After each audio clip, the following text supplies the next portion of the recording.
Good morning बच्चों। Online classes में पुनः आप सभी बच्चों का हार्दिक अभिनंदन व स्वागत है। हमारा पिछली क्लास में हमने तत्पुरुष समास के जो भेद है उनका अध्ययन किया था। नंबर 3 है हमारा द्वंद्व समास।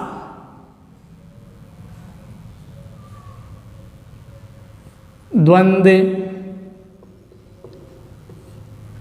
समास, द्वंद्व समास की विशेषता क्या होती है? पहला है, इस समास में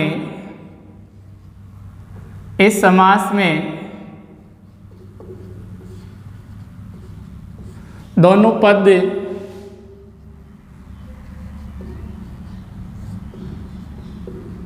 प्रधान होते हैं। पहली विशेषता है, इस समास के जो दोनों पद है वो प्रधान होते हैं।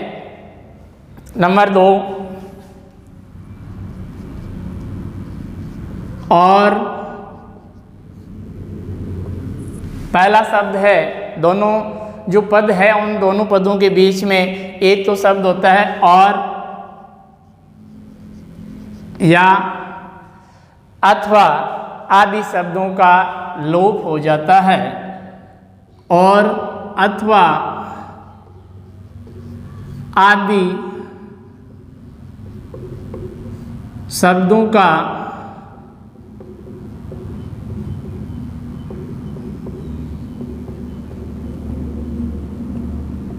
लोप हो जाता है। एक तो और शब्द और दूसरा है आदि अथवा शब्द।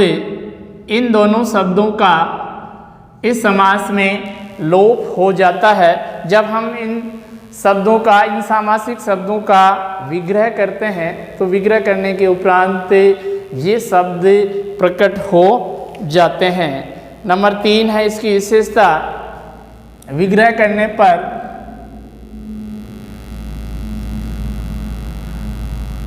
विग्रह करने पर दोनों शब्दों के बीच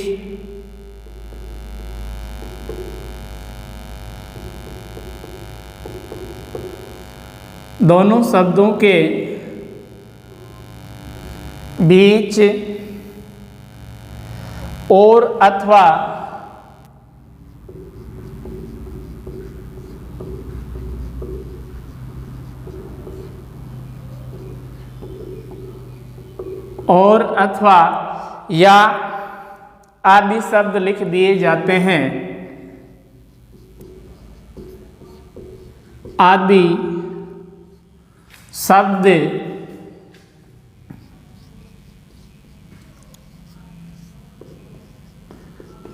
लिख दिए जाते हैं। जब हम इस सामासिक शब्द का विग्रह करते हैं तो विग्रह करने के दौरान दोनों शब्दों के बीच और अथवा या आदि शब्द लिख दिया जाता है।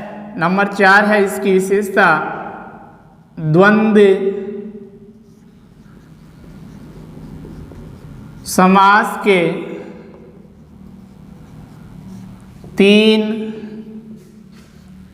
भेद होते हैं। द्वंद्व समास है वो अपना 3 प्रकार का माना जाता है। 3 इसके भेद होते हैं। पहला है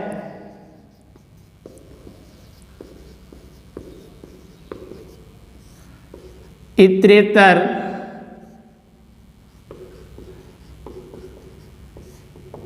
द्वंद्व समास। इतरेतर द्वंद्व समास जैसे सूरा सुर, सुर और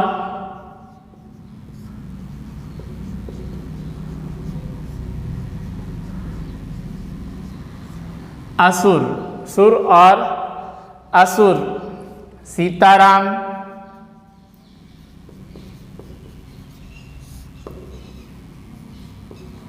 सीता और राम, कृष्णार्जुन,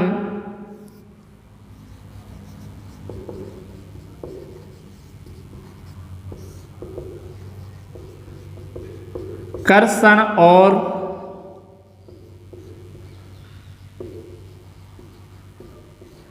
अर्जुन, कृष्ण और अर्जुन, हरिहर,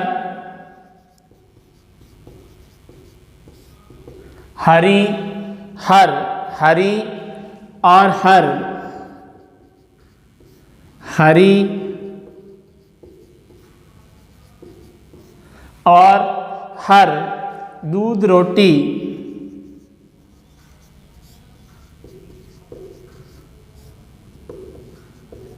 दूध और रोटी।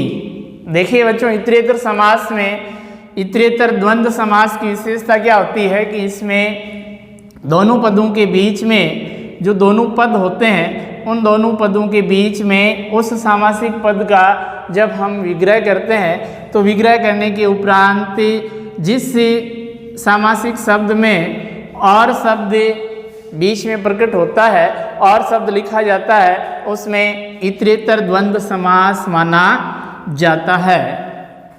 जैसे देखिए सब में सुरासुर, सुर और असुर, सीताराम, सीता और राम, सब में और शब्द बीच में जब हम इन शब्दों का विग्रह करते हैं तो विग्रह करने के उपरांत और शब्द प्रकट हो रहा है तो ऐसी अगर किसी सामासिक की शब्द में, सामासिक पद में ऐसी विशेषता अगर कहीं दिखाई देती है या ऐसी विशेषता पाई जाती है तो उसमें इतरेतर द्वंद्व समास माना जाता है। नंबर 2 है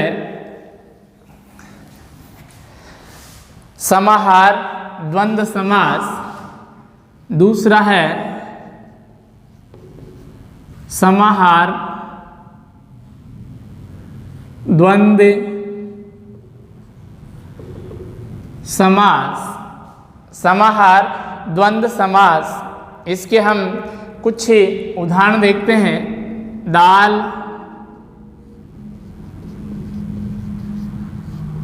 रोटी। अब जब हम इस सामासिक पद का विग्रह करेंगे तो दाल,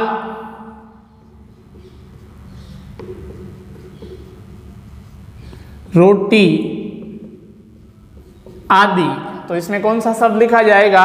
आदि शब्द लिखा जाएगा। कुर्ता,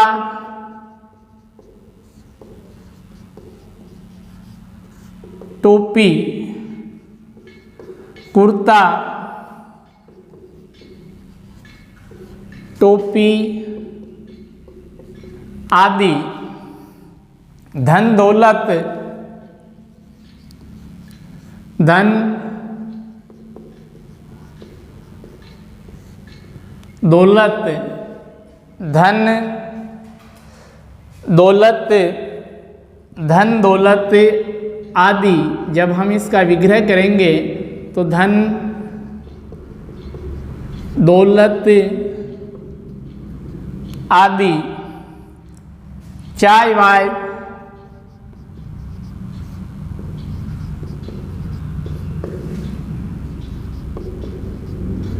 चाय आदि।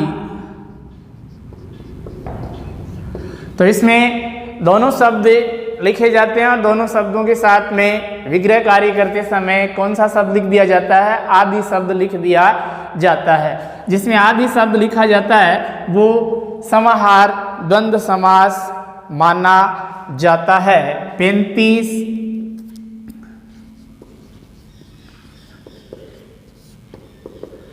5 और 30, 5 और 30 का समूह है 35। नंबर 3 है सविकल्प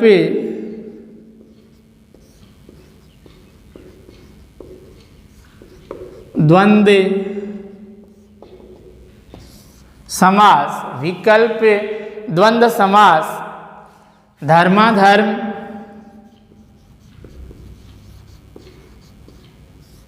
धर्माधर्म, धर्म या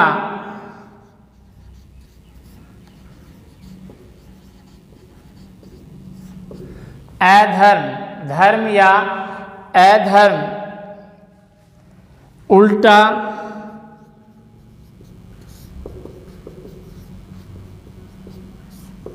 सुल्टा, उल्टा सुल्टा, उल्टा या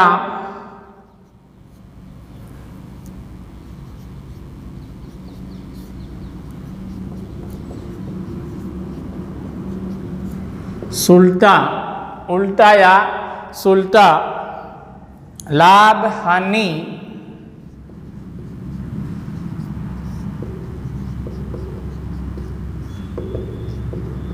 लाभ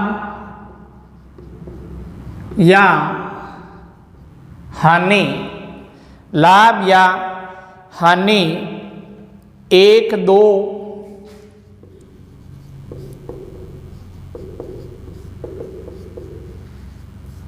एक या दो,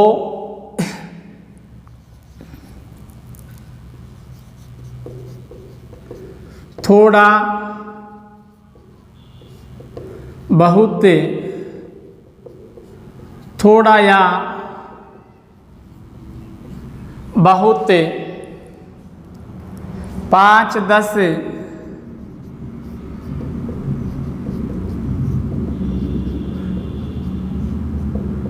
5 या 10। तो जिसमें दोनों पदों के बीच में या शब्द प्रकट होता है वो विकल्प द्वंद्व समास का भेद माना जाता है। अब इसके कुछ नियम है, द्वंद्व समास के नियम।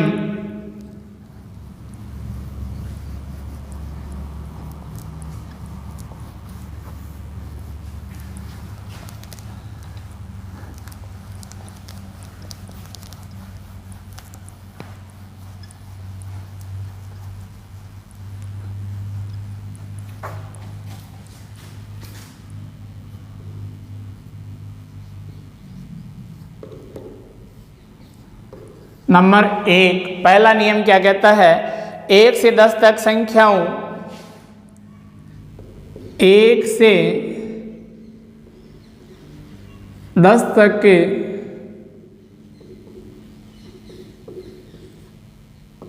संख्याओं तथा 10 से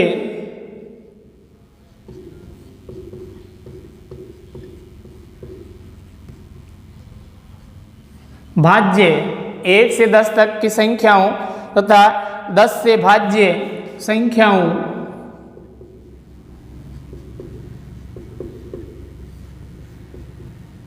दस, 20, 30,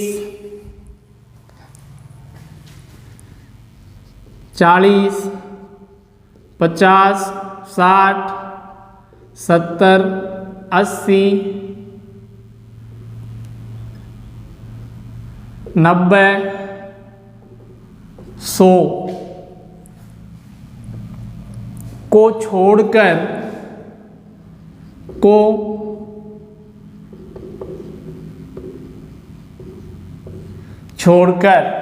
1 से 10 तक संख्याओं तथा 10 से भाज्य संख्याओं 10, 20, 30, 40, 50, 60, 70, 80, 90, 100 को छोड़कर अन्य समस्त संख्यावाची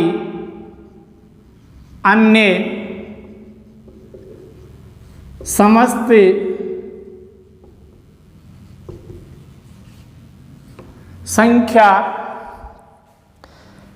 संख्यावाची शब्दों में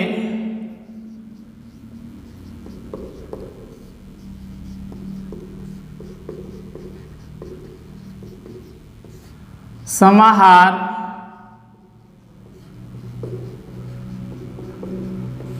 द्वंद्व समास माना जाता है।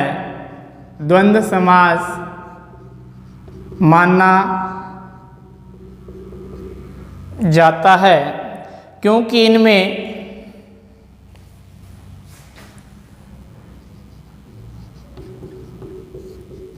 क्योंकि इनमें दो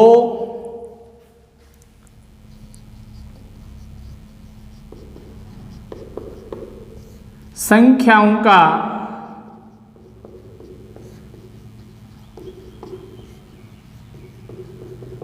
मेल रहता है, क्योंकि इनमें दो संख्याओं का मेल रहता है। जैसे 25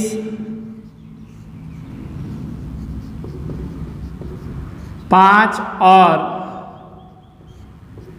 20, 25 5 और 20 का समूह है 68।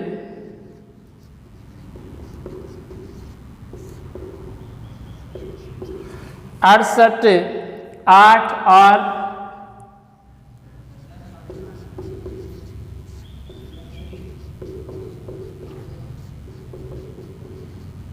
60, 8 और 60।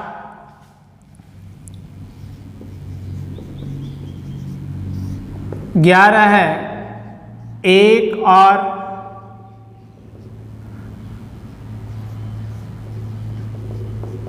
10, 1 और 10। नियम नंबर 2 है। दूसरा नियम क्या कहता है? बोलचाल की भाषा में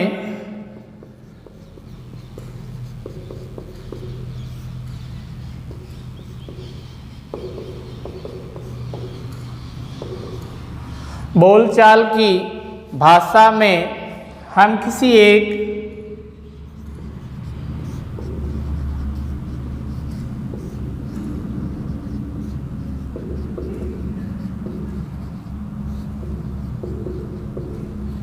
सार्थक शब्द किसी एक सार्थक शब्द के साथ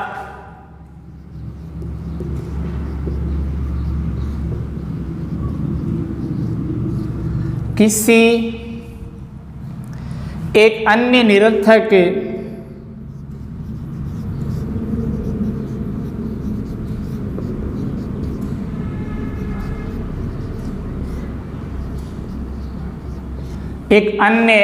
निरर्थक शब्द का प्रयोग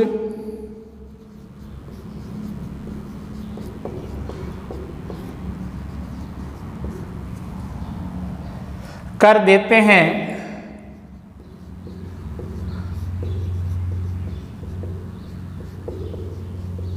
ऐसे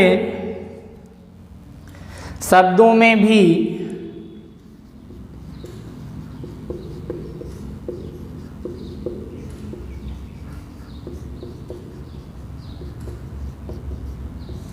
समाहार,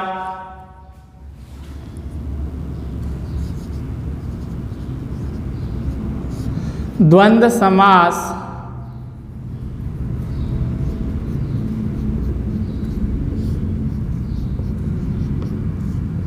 माना जाता है। ऐसे शब्दों में भी समाहार, द्वंद्व समास माना जाता है। जैसे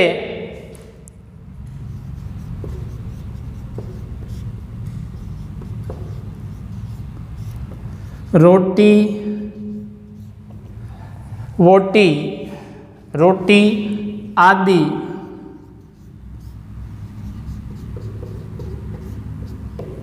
दूसरा उदाहरण है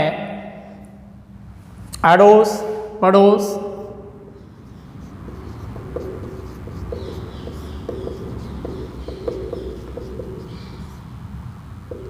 अड़ोस, पड़ोस, पड़ोस,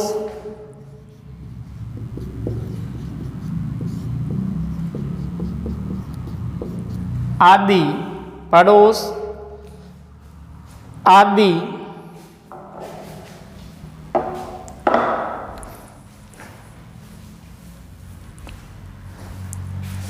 धन्यवाद बच्चों।